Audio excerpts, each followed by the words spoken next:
Buenas tardes a todos. Bienvenidos a Microvision Talks, Career Path Development. Esta es una serie de webinars en donde vamos a tener distintos speakers em, hablando sobre su trayectoria después de completar sus estudios, sea maestría, doctorado, bachillerato.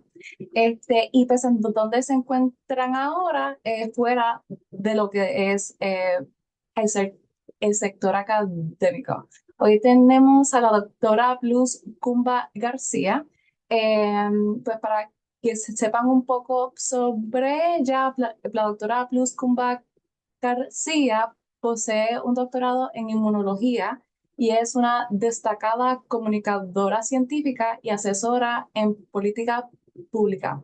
Actualmente es el fellow del programa en política pública de la Asociación Americana para el Avance de la Ciencia, o la AAAS, desempeñándose en la Oficina de Asuntos Mexicanos en el Departamento de Estado de los Estados Unidos. En este rol, la doctora Plus utiliza su experiencia técnica para gestionar temas relacionados al medio ambiente, ciencia, tecnología y salud, promoviendo el desarrollo de políticas públicas en la salud global entre México y los Estados Unidos. Durante su primer año como fellow, la doctora Luz trabajó en el programa de cooperación regional en el Medio Oriente, o MARC, en la Agencia de los Estados Unidos para el Desarrollo Internacional, USAID, contribuyendo al avance de la colaboración científica árabe-israelí y el desarrollo regional a través de becas de investigación. Antes de su rol en la AAAS, Plus fue asesora en política pública en una firma de relaciones gubernamentales, Plusberg Associates, brindando asesoría sobre salud pública, investigación biomédica y relaciones internacionales. Su participación activa como fellow de ciencia, tecnología y política pública del Instituto Interamericano para la Investigación del Cambio Global destaca su dedicación con la política pública y la diplomacia. Además, la doctora Blues es miembro fundadora de la red Diplomacia científica en América Latina y en el Caribe, y ha participado en reconocidos talleres internacionales de diplomacia científica, entre ellos el taller de diplomacia y liderazgo científico de la AAAS, el curso de diplomacia científica de la AAAS TWAS y la Escuela de Innovación y Diplomacia Científica de Sao Paulo, Brasil. La doctora Cumba García cuenta con el doctorado en inmunología en la Escuela de Ciencias Biomédicas de la Clínica Mayo, una maestría en inmunología de la Universidad de Granada, España, y un bachillerato en biología celular molecular de la Universidad Metropolitana en Coupey, pues ahora UAGM.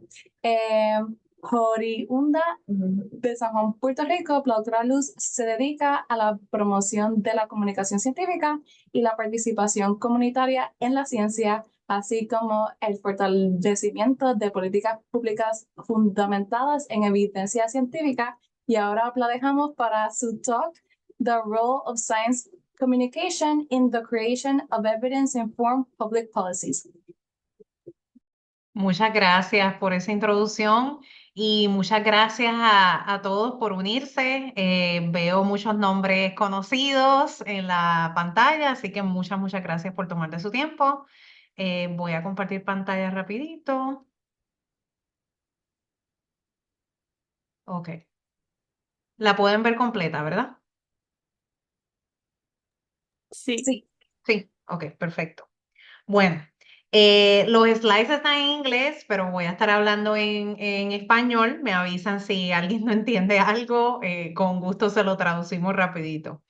Yo soy inmunóloga, soy asesora en política pública y soy comunicadora científica. En la actualidad soy fellow de la AAAS, como dijeron en la introducción, y acabo de terminar el fellowship con la IAI, que es el Inter-American Institute for Global Change Research. Así que nada, les voy a estar hablando un poquito sobre mí. ¿Quién soy yo, verdad? Y cómo llegué a donde estoy ahora mismo, que yo sé que mucha gente se pregunta eso, cómo hice esa transferencia de la academia a lo que es la política pública. Todo empezó en el 2008. Yo soy egresada de la UMED, que ahora mismo es la Ana Geméndez recinto de Cupey. Y en el 2008, así que soy un poco mayor que muchos de los que están aquí. He tenido la oportunidad de hacer investigación y también enseñar en diferentes países como China, Brasil, Alemania, España. Hice mi maestría en Granada, España, en la Universidad de Granada, y el doctorado lo hice en la Clínica Mayo, en la Mayo Clinic, acá en Rochester, Minnesota, en Estados Unidos, en inmunología, ambas cosas. Y desde el 2022 soy fellow de la AAAS, primero en la USAID, en la Agencia Americana para el Desarrollo, y ahora mismo estoy en el Departamento de Estado. Y todos estos roles, em, yo noté desde un principio que en todos tenían algo en común y era ese factor de comunicar la ciencia y también de abogar por la diplomacia científica, por la política pública. Y yo creo que he podido reflejarlo en cada etapa de mi vida, he podido siempre llegar a esa conclusión de que esas son, pues, dos de mis pasiones principales y siempre trato de integrarlo en todo lo que hago.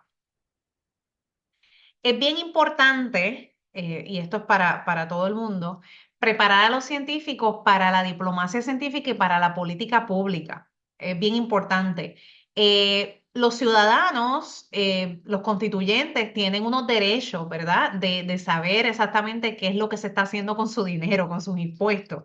Así que todo el mundo, científicos y no científicos, pueden abogar por la ciencia, pueden abogar por la política pública, y eso es un derecho que yo les exhorto a todos a que lo hagan valer. Hay unos skills, y perdonen el Spanglish, pero voy a estar así cambiando, unas destrezas, ¿verdad? Que son bien importantes aprenderla para hacer esa transición de lo que es la academia a la política pública. Cuando los científicos y estudiantes están en la academia, es bien importante que aprendan de las destrezas relevantes para los procesos de política pública, de cómo ellos pueden aplicar esa investigación para políticas públicas basadas en evidencia, informadas por evidencia, y cómo ese engagement de la sociedad, ese outreach en lo que es STEM, en la rama de STEM, puede ayudar a reclutar y a retener gente. Y en la política lo mismo, en la parte de política pública. Es bien importante que uno aprenda a cómo engage con los hacedores de políticas públicas, con los policy makers. Cómo se puede incorporar ese research también y reclutar para esas diferentes posiciones en lo que es el policy making. Y los fellowships, como los que yo he estado, el de la AAAS principalmente, hace exactamente eso. Ayuda a que científicos hagan esa transición de la academia a la política pública y empiecen a trabajar en agencias gubernamentales. Voy a estar hablando un poquito más del programa más adelante, pero me pueden hacer preguntas por el chat y las contestamos al final. A mí me encanta este diagrama, es de Harvard y habla de 12 pasos esenciales para empezar una carrera en Science Policy, en la política pública. Hay muchísimos, ¿verdad? Yo me voy a enfocar en estos, porque estos son los que yo más he seguido durante mi carrera. Eh, Uno, estar en fellowships, para mí ha sido bien importante para hacer esa transición. Unirte a sociedades profesionales, engage con este tipo, con las universidades que tengan un departamento, una oficina de relaciones gubernamentales. Ha sido para mí, en mi caso, bien fundamental. También participar yo digo, actividades extracurriculares, y me dio gracia que este diagrama tuviera esas mismas palabras, que yo soy miembro voluntario de muchas organizaciones y voy a estar hablando de ellas, de dos en particular, Diplocientífica y Pearsman. Y puse esto en rojo, lo que es el Science Outreach y la comunicación científica, porque eso es lo más que yo hago y lo más que he hecho, yo creo, durante mis años como profesional. Eh, yo creo, no creo, estoy segurísima que uno saberse comunicar y saber comunicar la ciencia efectivamente es crucial para el proceso y la formulación de políticas públicas informadas por evidencia. Tú puedes ser la persona más inteligente de este mundo y saber muchísimo de tu campo, y yo lo he visto muchísimas veces, pero si no sabes explicarlo, si no sabes venderlo, ¿verdad? De nada vale que sepas tanto. Eso es bien importante. Esta práctica de uno saber cómo comunicar la ciencia es bien importante para comunicarte con otras personas que están fuera de tu burbuja profesional. Esto incluye estudiantes, esto incluye reporteros, incluye el público.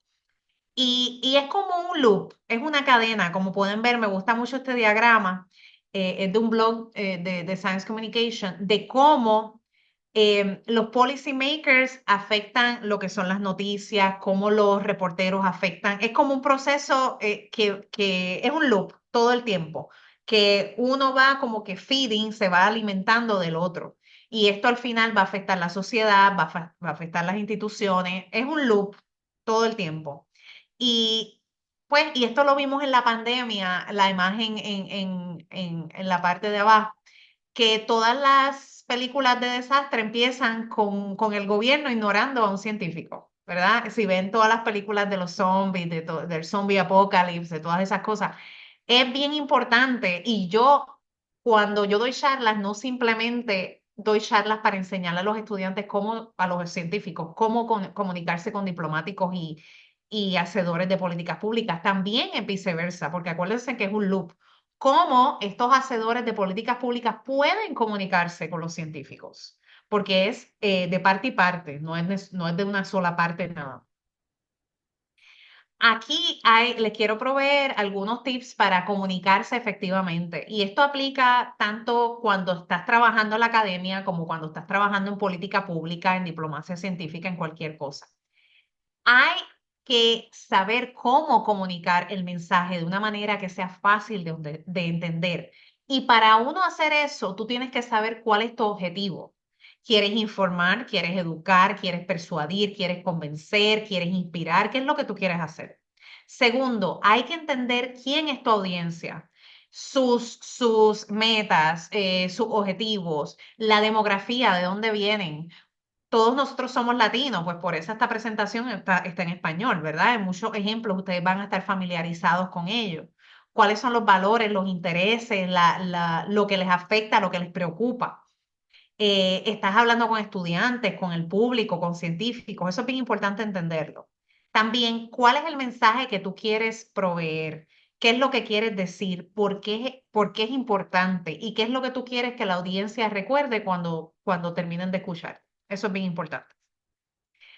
Este slide lo añadí para esta charla principalmente porque muchos científicos me preguntan cómo, ok, estás dando todos esos tips de cómo comunicarse efectivamente, pero ¿cómo yo hago el approach? ¿Cómo me acerco a esos hacedores de políticas públicas, a esos legisladores? Primero que todo, tienes que hacer tu research, tienes que hacer tu tarea, porque esto es una responsabilidad bien grande. Tú no vas a ir allá a la oficina a hacerles perder el tiempo a nadie, ¿verdad? Lo primero que yo siempre he hecho es, yo voy al internet, Google es tu mejor amigo, y busco biografía, busco posiciones actuales y pasadas de esa persona, de esa legisladora, de ese legislador con el que yo quiero hablar. Pueden ir a visitar su website personal, su página web. Pueden ir también a las páginas del Senado y del Congreso, que usualmente hay un perfil de todos ellos ahí. También algo que me gusta a mí buscar es legislaciones y récords de votos. ¿Qué legislaciones ellos han apoyado? ¿Qué legislaciones ellos no han apoyado? Para tú más o menos saber cómo tú vas a llevar ese mensaje, volviendo a tu audiencia, volviendo a cuáles son las preocupaciones de tu audiencia. Social media, las redes sociales. las redes sociales pueden ser tu mejor amiga si sabes cómo utilizarlas, ¿verdad? Hay que saber cómo utilizarlas a tu ventaja. Y yo hago siempre mi investigación y es bien fácil tú ir a Instagram, a Facebook, a LinkedIn, porque usualmente los policymakers tienen cuentas en casi todas las redes sociales. Y otra cosa bien importante es comunicarte con el Departamento de Relaciones Gubernamentales de tu universidad, de tu institución. Usualmente casi todas las instituciones universitarias o de higher education tienen una oficina de Government Relations, de relaciones gubernamentales. Ellos están más que dispuestos todo el tiempo de ponerte en contacto con esas personas que tú quieres hablar. Así que tomen eso en consideración y sáquenle provecho. Cuando hablamos de comunicación científica efectiva, yo siempre pienso en un embudo. ¿Por qué pienso en un embudo? Porque lo primero que tú quieres hacer es que la audiencia te atienda, como que grab that attention, ¿verdad? Y para eso tú vas a empezar a utilizar ejemplos que sean relevantes y que sean interesantes para la audiencia.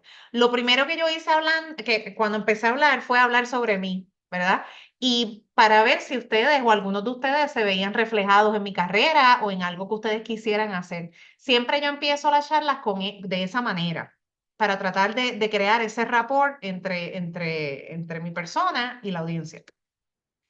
Luego, uno va a hablar de la ciencia, pero no te vas a ir a hablar, no, que si los linfocitos T, que si las moléculas, que si las células, no, no hagas eso. Simplemente tú vas a transmitir todo lo que tú sabes de una manera que la audiencia te pueda entender. Por eso es bien importante tú saber a quién tú le estás hablando, porque no es lo mismo que yo le dé esta charla a un grupo de inmunólogos como yo, a que se lo dé a otra persona que no sabe nada de eso, ¿verdad?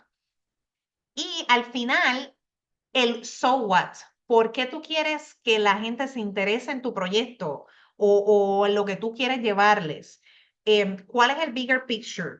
Y para eso yo siempre vuelvo atrás a lo que yo dije al principio, ¿verdad? Como si fuese un loop.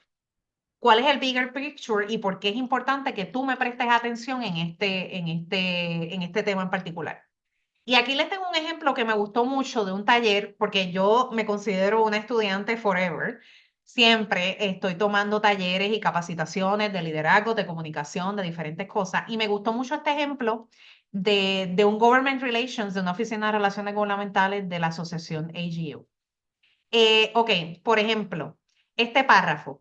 Research into hurricane behavior can help businesses and homeowners. Ok, la investigación en huracanes ayuda a negocios y a propietarios de hogares. Eh, Eso está en violeta, que es tus intereses como científico, ¿verdad? En verde están los intereses de los policymakers, de los legisladores, de los hacedores de políticas públicas. ¿Por qué a ellos les interesan que tú hagas investigación en huracanes, por ejemplo? Pues mira, porque va a haber 2 millones de daños en tu distrito. ¿Ves? Lo mismo con esto. Changes in winter, cambios en el invierno. ¿Por qué el policymaker se tiene que interesar por eso? Porque es en su estado y porque afecta la economía de su estado. Lo mismo, ondas de calor, heat waves. Van a afectar 300 personas en tu estado, ¿verdad? Han afectado a 300 personas en tu estado. Lo mismo, cambios en la primavera, ¿ok? Yo quiero hablar de eso, yo soy un científico ambiental. ¿Por qué el policymaker se tiene que interesar? Porque el farming, ¿verdad? Es 25% de la economía en tu distrito en particular. Y esas son maneras, o sea, de tú integrar tus conocimientos y tus preocupaciones como científico en una manera que el policymaker, el hacedor de política pública, se interese por lo que tú tienes que decir. Así que tomen eso en consideración. Y estos son top 10 do's and don'ts, cosas que debes y no debes hacer cuando estés comunicando efectivamente la ciencia. A mí me gusta mucho un concepto que se llama Cultural Relevant Science Communication, que es comunicación científica culturalmente relevante, que es cómo la ciencia afecta y cómo las personas se pueden identificar con la ciencia basado en su trasfondo cultural, en sus experiencias, no solamente como científicos, sino como seres humanos en particular. y cómo ellos se ven reflejados, ¿verdad? En ese mensaje. Yo uso para ese propósito, uso analogía, uso metáfora, a veces hasta bromas, ¿verdad? Si estoy hablando con otros puertorriqueños, si estoy hablando con otros latinos, hay que tener mucho cuidado con eso también, porque lo que es gracioso para algunos no es gracioso para otros. Así que por eso es bien importante tú saber quién es tu audiencia. Tienes que definir conceptos bien temprano y sobre todo si vas a utilizar acrónimos, si vas a utilizar abreviaturas, eso es bien importante. Evadir cualquier tecnicismo, cualquier palabra que sea difícil, utiliza sinónimos, utiliza otras palabras que sustituyan esas palabras complicadas. Prepararte y practicar. Yo he dado yo no sé cuántas charlas en mi vida, y todavía me pongo nerviosa para muchas de ellas, sí, eso es normal, pero siempre hago mi asignación y siempre me preparo, eso es bien importante. Respetar tu audiencia, respetar el tiempo de tu audiencia, sobre todo si estás hablando con policymakers. Si te dan media hora, es media hora. Tú no te puedes extender. O sea, te dejan con la palabra en la boca y se van. Tienes que apoyar tus argumentos con datos y con citas. Sobre todo nosotros científicos sabemos mucho de eso. Usar imágenes y fotos. Dicen que una imagen vale más que 1000 palabras y yo estoy totalmente de acuerdo con eso. A mí no me gustan mucho los slides que tienen texto por todas partes. Eso no. eh, Cuenta historias y eso es lo que yo le voy a contar ahora en las próximas diapositivas, la historia de mi trayectoria, de mi carrera. Y menos es más, y eso aplica a todo. Yo creo que sobre todo cuando estás en una reunión con algún legislador o algún diplomático, se les nota en la cara cuando están aburridos y no quieren que continúes hablando. Y eso es bien importante, ¿verdad? Que menos es más. ¿Qué es lo que ellos necesitan saber y qué es lo que no es necesario? Eso es bien importante. Y eso se desarrolla con práctica. Eso es una cosa que es que viene con práctica. ¿Cómo yo puedo aplicar toda esta información en mis diferentes roles, en mis diferentes posiciones? En todo lo que yo hago, yo aplico todas las cosas que yo le mencioné en las diapositivas anteriores. La ciencia no es solamente hacer experimentos, comunicarse es bien importante. Esto es nada más un sampler, como unos ejemplos de algunos de los trabajos escritos que yo he hecho para periódicos que me han entrevistado durante toda mi carrera. Esto no solamente durante los últimos años, esto desde que empecé en el bachillerato.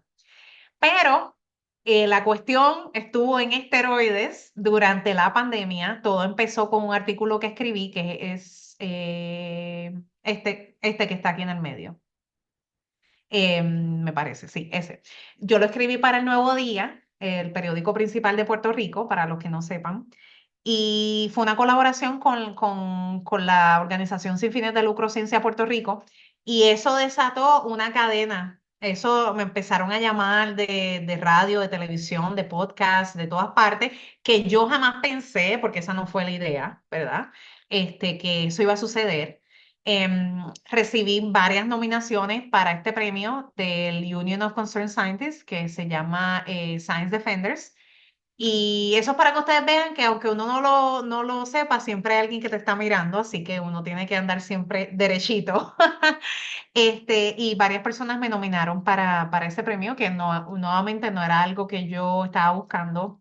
Yo simplemente durante el lockdown, mientras estábamos en las casas que no podíamos salir, esto fue mi outlet, esto me dio un propósito para yo seguir, pues, viviendo realmente, porque yo soy súper extrovertida y estar encerrada, pues, como a muchos de nosotros, pues me afectó mucho. Así que esto me dio un propósito de poder servir, de poder ayudar a la comunidad, de poder compartir un poco del conocimiento en inmunología que tengo. Así que la otra cosa, ¿verdad? Como les mencioné, otra cosa en la que he aplicado estos conocimientos es en los fellowships. En la actualidad soy fellow de la AAAS, no por mucho tiempo, así que les contaré al final qué es lo que voy a hacer, así que stay tuned. Lo voy a dejar para que no se vayan de la charla y se queden hasta el final. Y hace unos meses, hace como 2 o 3 meses, terminé con el fellowship del Inter-American Institute for Global Change Research. Hablándolo un poquito, bien brevemente, mirando el tiempo, La AAAS es la Asociación Americana para el Avance de la Ciencia. Ellos son los que escriben la revista Science, que es una revista de alto impacto, que yo sé que muchos de ustedes han escuchado. Pero la AAAS tiene muchos programas. Entre ellos está el STPF o el Science and Technology Policy Fellowship. Y este programa fue fundado hace 50 años atrás, así que lleva un tiempo. Yo fui parte de la clase 50, así que hicieron muchas actividades y nos dieron mucho merch con el logo. Tiene como objetivo incorporar a científicos en el gobierno. Hay tres ramas, está la ejecutiva, la legislativa y la judicial. La ejecutiva es la que trabaja en las diferentes agencias de gobierno, incluyendo NIH, Departamento de Estado, NSF, toda esa. La legislativa son las personas que están interesadas en trabajar en el Capitolio con los legisladores. ¿Ok?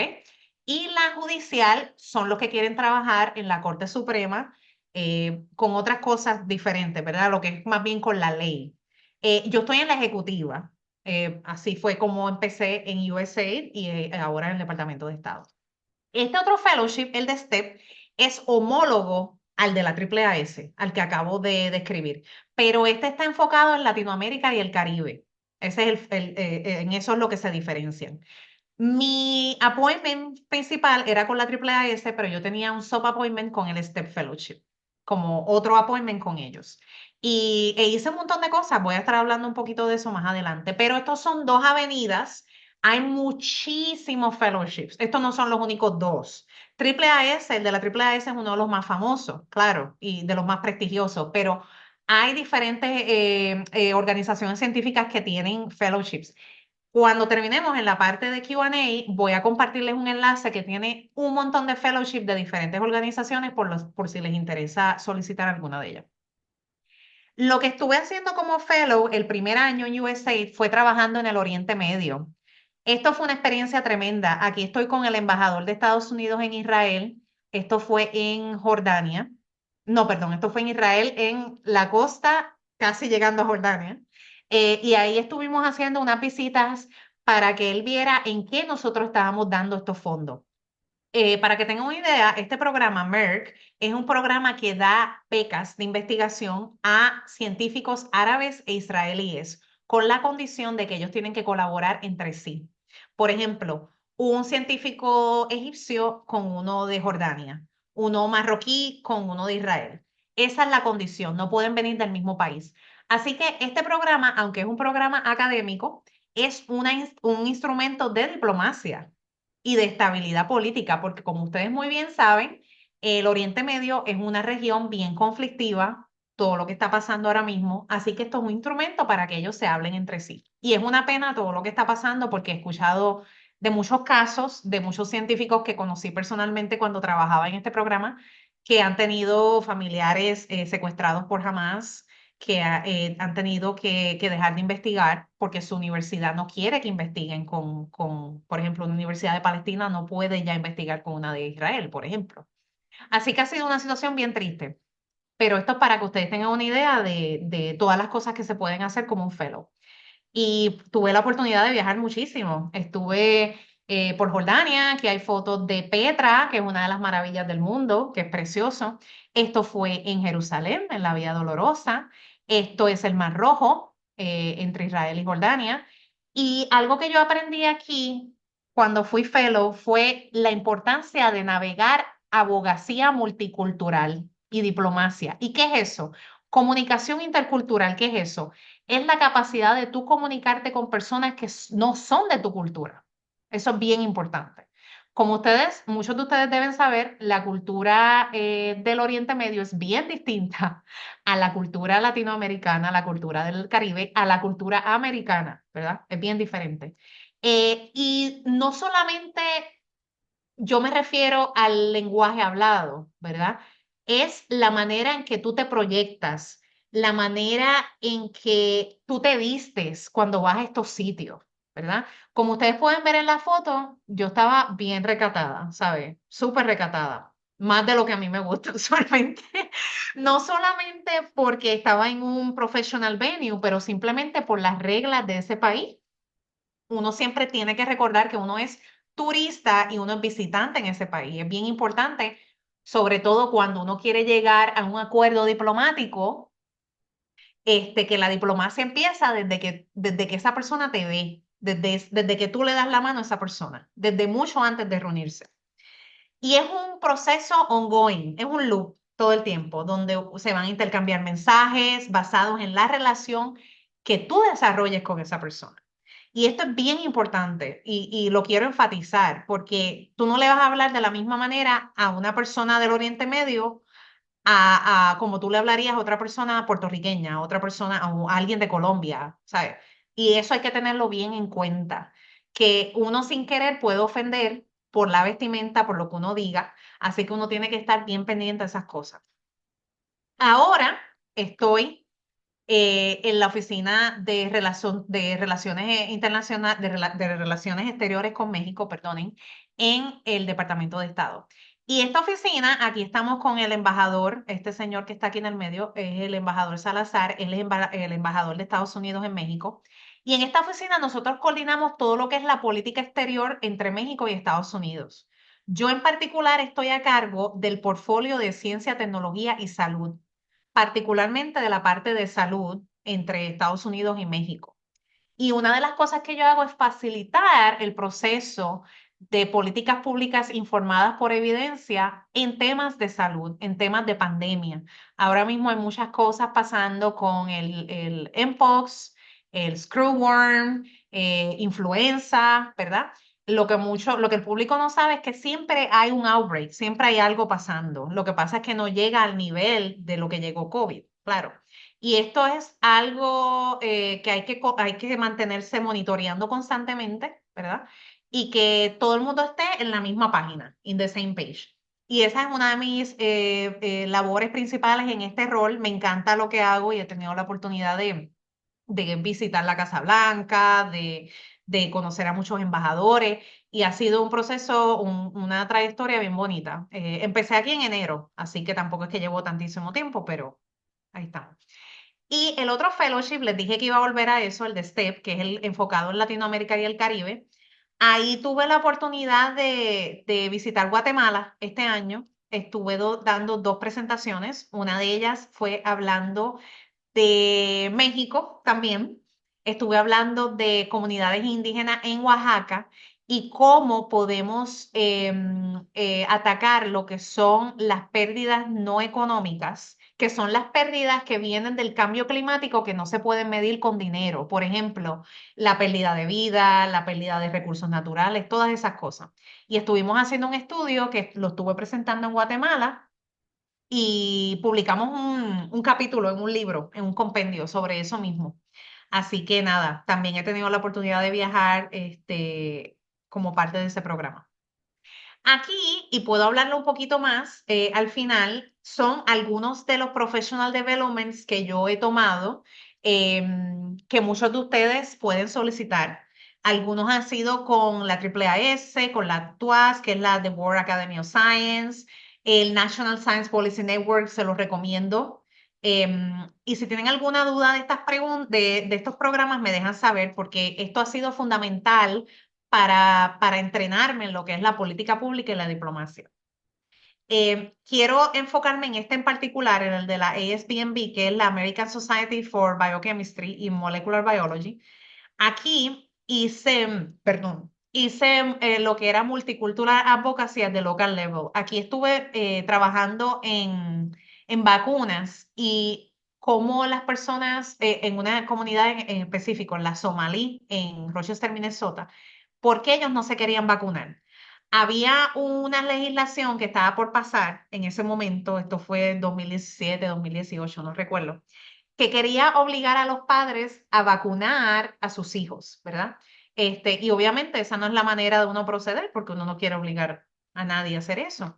Entonces yo me estuve reuniendo con diferentes senadores, por ejemplo, la de Minnesota, Amy Klobuchar, Jim Hagedorn.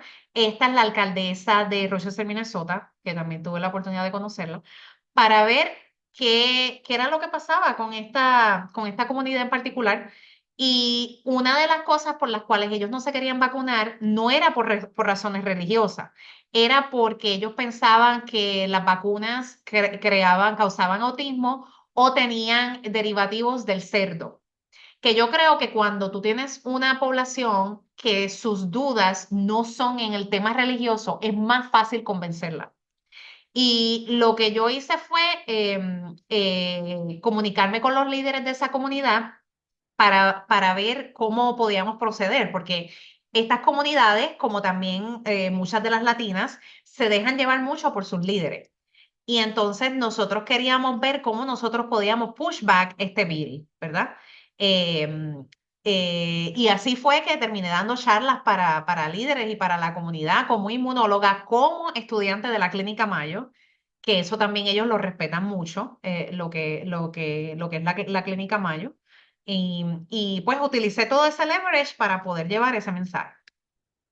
También este es otro programa de la Triple S2S, por ejemplo. Este fue bien bueno porque este habló de la diplomacia científica en Europa, así que se los recomiendo.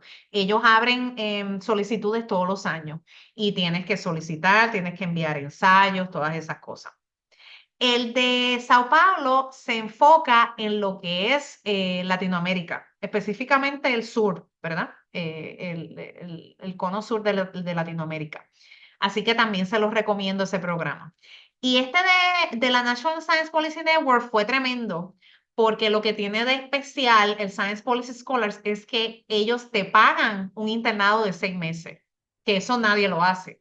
Tú puedes estar haciendo tu PhD, tu doctorado, y puedes hacer un internado online con una de las agencias con las que ellos partner, ¿verdad? Y así fue como yo llegué a Lewisburg, que fue mi trabajo antes de volverme fellow, que allí estuve en Lewisburg. Ellos me contrataron para que ustedes vean el poder del networking y de no quemar puentes, y esto es algo que voy a estar enfatizando durante la charla. A ellos les gustó mucho mi trabajo mientras yo estaba haciendo el internado como fellow y abrieron una posición para mí en la firma de relaciones gubernamentales, Lewisburg, donde allí estuve dando consejería en Public Health, en Biomedical Research, en International Affairs. Esto fue una escuela, fue tremenda oportunidad. Estuve organizando visitas de nuestros clientes a Capitol Hill, al Capitolio. Aquí estamos con Jennifer González, con la comisionada residente y candidata a la gobernación de Puerto Rico este año. Y fue tremenda experiencia. Y esto es para que ustedes vean cómo una cosa lleva a la otra y la importancia de uno mantener esas conexiones, porque ellos me ofrecieron un trabajo después de yo haber terminado ese internado con ellos mientras estaba en Minnesota haciendo mi doctorado. Les dije que les iba a hablar también de la importancia de uno asociarse con organizaciones de voluntarias. Entre ellas está la Puerto Rico Science Policy Action Network y está Diplocientífica, que es la red de diplomacia científica en Latinoamérica y el Caribe. Yo soy miembro fundadora de esta organización y con PeersFan estuvimos haciendo mucho engagement durante la pandemia. PeersFan es una iniciativa de Ciencia Puerto Rico. Sé que muchos de ustedes han escuchado de Ciencia Puerto Rico. Es un network de científicos en Puerto Rico y Estados Unidos que se enfoca en la formulación de políticas públicas informadas por evidencia. Hicimos un montón de cosas durante la pandemia, Dios mío, estábamos súper ocupados. Escribimos un montón de columnas, no solamente yo, también mis compañeros, para el Nuevo Día y diferentes medios de comunicación. Escribimos una carta para el House of Representatives, ¿verdad? Para el Congreso, pidiendo más support, más recursos para todos los materiales, el PPE de COVID, para vacunas, para mascarillas, para todas esas cosas. Así que para que ustedes vean cómo nosotros leverage, cómo, ¿verdad? Empujamos esas conexiones y ese conocimiento para afectar de manera positiva las políticas que estaban en ese momento, que beneficiaran a Puerto Rico. También nos organizamos con esta organización que es International Network for Governmental Science Advice para comparar todas las cosas que se estaban haciendo respecto a COVID en Puerto Rico, compararlas con otros países. Creo que ese estudio está publicado. Así que hicimos un montón de cosas. También organizamos unos seminarios, si ustedes se acuerdan, las últimas elecciones fueron en el 2020 y tuvimos un montón de Facebook Live y Instagram Lives hablando de diferentes temas importantes para las elecciones de seguridad alimentaria, movilización comunitaria, racismo, inclusividad y equidad, de muchas cosas. Y eso fue con un grant, con una beca que nos ganamos, pudimos organizar todas estas cosas. Muchos logros con esta organización, un montón de entrevistas de radio, eh, artículos, publicaciones, muchas cosas. Ahora mismo estamos en pausa, pero sí que hicimos muchas cosas durante el 2020. Diplocientífica se enfoca más en la diplomacia, ¿verdad? Aquella era política pública, diplomacia. Las dos, ustedes las ven, yo las hablo como si fuesen lo mismo. Se relacionan, pero no son lo mismo. La diplomacia es el proceso por el cual más de un país se relaciona. Por ejemplo, cómo Estados Unidos se relaciona con Brasil o se relaciona con Colombia. Es esas relaciones internacionales. La política pública puede ser interna, pero también puede ser externa, ¿verdad? Así que esa es la gran diferencia. Y mi trabajo recae en ambas. Yo estoy como que en el medio de las dos. Diplocientífica somos un montón de gente, hay abogados, hay doctores, hay maestros, hay de todo. Y nosotros tenemos como objetivo promover lo que es la cooperación internacional para avanzar la ciencia, que eso es bien importante. Y ese es uno de nuestros objetivos principales. Nosotros somos un working group, lo que llamamos un working group. Yo adoro a esta gente. Hemos hecho un montón de cosas bien positivas. Una de ellas fue escribir un white paper, que es un documento de recomendaciones de política pública para proteger la Amazonía. Lo pueden buscar aquí. Este es el QR code. Si lo quieren accesar, también está en mi página web, que lo voy a poner al final de la presentación. Y para este ejercicio nosotros entrevistamos un montón de expertos en la región de la Amazonía, en América Latina, para ver cómo nosotros podíamos implementar estas políticas públicas para proteger lo que es la Amazonía. Pero también hemos hecho un montón de cosas. Yo como comunicadora científica, ayer de hecho salió este artículo hablando de cómo podemos integrar la comunicación científica para la diplomacia, cómo ese proceso de comunicación ayuda a esas relaciones internacionales entre países. También contribuí al capítulo de un libro que salió hace poquito también en las sinergias entre la comunicación y la diplomacia, la relación entre la ciencia abierta y la diplomacia y procesos participativos en economías emergentes. Y todo esto lo pueden encontrar en mis redes sociales y se los puedo compartir si están interesados. Con Diplocientífica hemos hecho un montón de cosas. Aquí tengo todas las redes sociales de Diplocientífica por si les interesa seguirlo. Entrevistas, colaboraciones internacionales, blog posts, peer review articles, op-eds, artículos de opinión. Hemos hecho muchas cosas, así que si les interesa seguirnos, ahí están las redes. Bueno, y para terminar, porque quiero darle tiempo a que hagan sus preguntas, algunas de las lecciones que yo he aprendido, como ustedes pueden ver durante mi carrera, yo he trabajado con americanos, he trabajado con gente del Oriente Medio, con asiáticos, con japoneses, o sea, mucha gente, ¿verdad? Y para tú poder alcanzar tus objetivos diplomáticos o de política pública exterior, tú tienes que entender la diversidad de esa persona, de esas personas con las que tú estás trabajando y cómo esa diversidad y su trasfondo cultural va a afectar las decisiones que ellos apoyen. Eso es bien importante. Otra cosa es cómo tú te vas a comunicar efectivamente, cómo tú vas a moldear ese mensaje para diferentes audiencias, cómo lo vas a hacer culturalmente relevante para las diferentes audiencias y cómo tú puedes sobrellevar no solamente obstáculos de lenguaje, sino obstáculos en general de comunicarte con ese tipo de personas. Y cómo podemos navegar esas sensitivities, esas diferentes sensitividades culturales. Esto es algo que es un proceso constante de aprendizaje, ¿verdad? Eso es una ciencia, trabajar con personas, ¿verdad? Y eso es algo que uno lo va aprendiendo en el camino. Y no es una cosa fácil. Y uno va a cometer errores y va a meter las patas, o sea, eso va a pasar. Eso va a pasar. Y algo que yo he aprendido mucho es crear ese network, crear esos partnerships, ¿verdad? que sean colaborativas, que nos lleve a otro nivel, que podamos llegar a ese goal, a ese objetivo que tenemos en común. Eso es algo que he aprendido también. Y la abogacía a través de la diplomacia. Cómo yo puedo empujar y cómo yo puedo llevar ese mensaje de esos objetivos que yo quiero lograr. Cómo yo quiero que este país haga esto. Como por ejemplo yo, ahora mismo, como representante de salud en la Oficina de Relaciones Exteriores con México, yo quiero que México apoye esta legislación, por ejemplo. Eso es bien importante. Y algunos mensajes para ustedes. No tengan miedo, no tengan miedo. Es fácil decirlo, difícil hacerlo, ¿verdad? Pero yo creo que es bien importante alzar nuestra voz como científicos, como público en general, que paga contribuciones, para apoyar ese proceso de políticas públicas informadas por evidencia. Utilicen su network, utilicen quien conocen. Es bien importante para apoyar lo que es la diplomacia y la política pública. No quemen puentes, no creen enemistades en la medida que puedan, porque uno nunca sabe cuándo uno va a necesitar a esa persona. Utilicen su conocimiento y sus destrezas, porque la ciencia no es solamente estar en el laboratorio, conlleva un montón de cosas más. También los hacedores de política pública o los policy makers y los científicos no son dioses, son humanos. Así que eso es bien importante.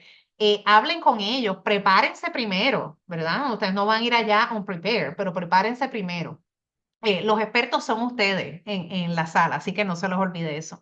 Y la ciencia no es partidaria, es política. La ciencia no debe estar basada a republicanos o a demócratas. Eso es bien importante. La ciencia debe ser un tema en común, y es algo político, no dependiendo de partido. Y quería cerrar con lo que empecé, volviendo al embudo, al diagrama del embudo, de cómo mi rol, como yo me describo como comunicadora científica, se ha visto reflejado en las diferentes áreas de mi carrera. Así que nada, espero que les haya gustado. Tenemos 10 minutitos para preguntas. Estas son mis diferentes redes sociales y mi email. Pueden escanear este QR code y los va a llevar a mis diferentes redes sociales. Así que lo que les iba a decir, que es para donde voy a estar dirigiéndome ahora, acepté una posición aquí en el Departamento de Estado porque mi fellowship se acaba a finales de enero y necesitaba buscar un trabajo permanente. Acepté una posición como asesora en sustentabilidad para el programa del presidente de HIV, el programa, el Presidential Emergency Relief for HIV/AIDS, o PEPFAR. Es un programa que fue fundado en el 2003 y siempre ha recibido mucho apoyo de tanto republicanos como demócratas. Así que estoy bien emocionada. Voy a estar en el Departamento de Salud Global y Diplomacia del Departamento de Estado. Así que empiezo el 21 de octubre. Así que bien emocionada por los cambios y nada, muchas gracias por la invitación y abierta a cualquier pregunta que tenga. Muchas gracias por tu presentación, doctora Lu. Si alguien tiene alguna duda, comentario, pregunta, pueden ponerlo en el chat, pueden unmute yourselves como ustedes prefieran. Ahí hay una en el chat. Ok. ¿Cómo puede un profesional introvertido comenzar a hacer network y orientar su carrera hacia el éxito? Especialmente si su experiencia se limita a un rol de contribuyente individual en la industria de dispositivos médicos y no ha tenido experiencia en comunicación diplomática. Muy buena pregunta. Mira, yo tengo muchos amigos introvertidos. No todo el mundo puede ser extrovertido, tiene que haber variedad. Y uno es como un advocate para esas personas, ¿verdad? Yo, por ejemplo, si yo tengo un compañero o un amigo que le interesa conocer a alguien, yo soy ese puente, yo le presento ese contacto. Y algo que a mí me funciona mucho es buscar cosas en común entre tú y esa persona con la que te quieras comunicar. Otra cosa que a mí me ayudó mucho fue el training, el professional development, el desarrollo profesional en comunicación científica, en diplomacia, en política pública. Estas organizaciones que les mencioné, y les voy a poner en el chat el link de los diferentes fellowships también, me ayudaron mucho a entrenarme en comunicación científica y en diplomacia. Así que yo creo que es capacity building, entrenarte y exponerte. Tienes que exponerte, ¿sabes? Porque no hay manera. Ahora mismo, pues que ya las conferencias y los talleres han retomado ese aspecto presencial, es bien importante uno exponerse en la medida que pueda y que otras personas te ayuden a conectar con esas personas en las que estás interesado. Gracias. Si hay alguien más, si no, I have some questions. Pues en lo que tenemos más personas with questions, te quería preguntar, en tu experiencia,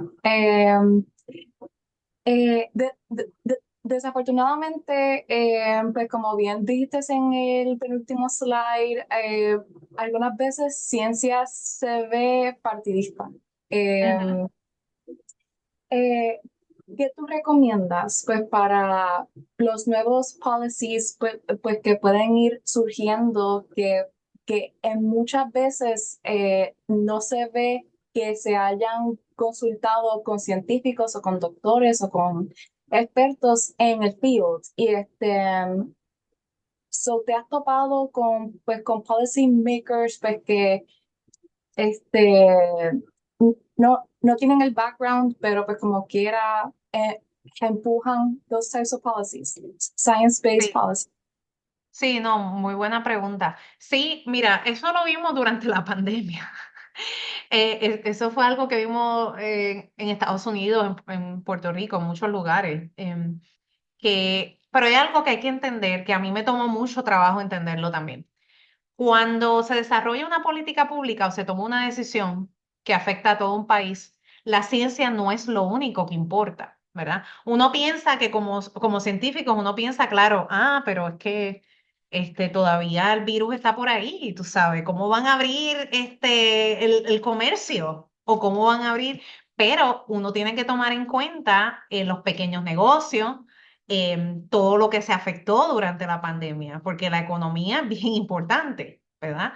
Y entonces yo creo que hay un balance entre el conocimiento científico que pueda aportar a ese proceso de políticas públicas, pero también cómo la economía se puede ver afectada, cómo el comercio, cómo las relaciones diplomáticas, que eso es otra cosa, se pueden ver afectadas. Así que uno trata, ¿verdad? Pero eso lamentablemente no es lo único que se toma en consideración cuando se crean estas políticas. Gracias. El doctor Rodríguez Sayas has a question in el chat. Sí. ¿En tu trabajo pensaste en la necesidad de hacer un posgrado en periodismo, abogacía, empresarismo, salud pública? Sí, yo de hecho pensé hasta hacer una maestría en relaciones internacionales acá en Georgetown, aquí en Washington, que es uno de los mejores programas. El rey de España fue egresado de ese programa, es egresado. Clinton es egresado de ese programa también, presidente Clinton. Pero mira, yo creo que la mejor manera de uno aprender estas cosas es haciéndolo, ¿verdad? Em, yo he aprendido muchísimo trabajando en el Departamento de Estado, por ejemplo, de cómo navegar esas sensitivities con políticos y con diplomáticos. Y yo creo que esa es la mejor manera de tú aprender es haciéndolo, lo mismo que cuando uno está en un laboratorio. ¿Sabes? Es lo más rápido es que lo hagas. Pero sí, yo constantemente me mantengo tomando cursos certificados en comunicación, en abogacía, en global health, en muchas cosas. De hecho, el Departamento de Estado tiene un instituto que es el Foreign Service Institute, que es como una universidad para empleados del Departamento de Estado. Y ahí ellos ofrecen cursos de todo. De todos los lenguajes habidos y por haber, cuando a ti te mandan en una misión diplomática a otro país, y dan cursos de negociaciones, dan cursos de de negociaciones de cambio climático, de comunicación, yo acabo de coger uno de Global Health, de salud global, que estuvo bien bueno. Y esa es la manera, o sea, uno nunca para de aprender. Yo digo, en el momento que uno para de aprender, uno está muerto, porque siempre hay algo que aprender y actualizarse. Otra pregunta, ¿cómo manejó su tiempo al participar en tantas organizaciones y publicar? The struggle is real. Eso es algo que hay es un proceso constante de manejarlo, ¿verdad? Uno le da prioridad a lo que uno quiere. Y yo siempre trato de mantenerme activa publicando, pero también mi responsabilidad principal es con mi trabajo, ¿verdad? Que hay que mantener una fina línea en eso. Yo creo que manejar tiempo, yo creo que yo no, a mí no me gusta dejar las cosas para última hora, esa es mi personalidad. Yo estoy consciente que no todo el mundo es así, pero eso es algo que a mí me ayuda a calmar mis nervios y mi ansiedad. Ir haciendo poco a poco y dándole prioridad a las cosas que tienen que salir primero, y las que pueden esperar, pues pueden esperar. Que no se va a acabar el mundo por eso. Así que, y eso es algo que uno lo va aprendiendo con los años y lo seguiré aprendiendo por el resto de mi vida también. Pues déjame ver. Ok, hay otra más. ¿Cómo navegan el tema de las personas que siguen teorías conspirativas y la desconfianza? Wow, sí. Pues mira, yo me topé con mucha gente así durante mis esfuerzos en comunicación durante la pandemia. No fue tan grave, como he tenido compañeros que los han perseguido. O sea, mira lo que pasó con el doctor Fauci, también aquí en Estados Unidos, todo el harassment que le hicieron. Em, yo creo que yo siempre trato, ¿verdad?, de llegar a un nivel que yo pueda take on board a esa persona, como que convencerla, ¿verdad? Pero ya llega un momento en que si se vuelve una falta de respeto o se vuelve algo que uno no pueda controlar, yo simplemente lo bloqueo de mis redes sociales. I don't engage, tú sabes. Yo como servidora pública, yo tengo que tener mucho cuidado con eso, porque my employer es el gobierno de los Estados Unidos. Así que yo tengo que tener mucho cuidado, y esto hablando en capacidad personal, mis opiniones no representan las de mi employer. Hay que tener mucho cuidado en las cosas que dices, en cómo te expresas, y sobre todo en foros públicos como son estas charlas, como son las redes sociales, todas esas cosas. Uno siempre trata, ¿verdad? De convencer a esa gente. Y he tenido gente que, por ejemplo, tengo mucha gente que me han dicho, mira, yo tenía miedo a vacunarme y después de escucharte me vacuné. Pero hay unas personas que no tienen cura, y lamentablemente hay que let it be y seguir con la vida. Y no puedes no puedes tomarte eso personal. Eso es bien importante. Tú haces hasta donde tú puedes, pero hay ciertas cosas que no puedes hacer más nada. Y eso es algo con lo que tienes que aprender a vivir. Pues gracias, yo creo que esas son todas, pero como bien dijo la doctora Luz, la pueden contactar por email, por redes sociales. Ella has a very good social presence. Le agradecemos por su tiempo, por su disponibilidad de hablarnos hoy. Ahí el doctor Calderón dejó unas palabras. Eh, Nada, yo creo que todos le hemos sacado muchísimo provecho a su presentación. Thank you. Nada, para los participantes, el martes que viene vamos a tener a la doctora Elif Cardas explicando sobre las abejas subterráneas en Puerto Rico, pues que colectan aceite. Los vemos el martes y doctora, gracias de nuevo. Buenas Gracias tardes a a todos. ustedes. Buen día.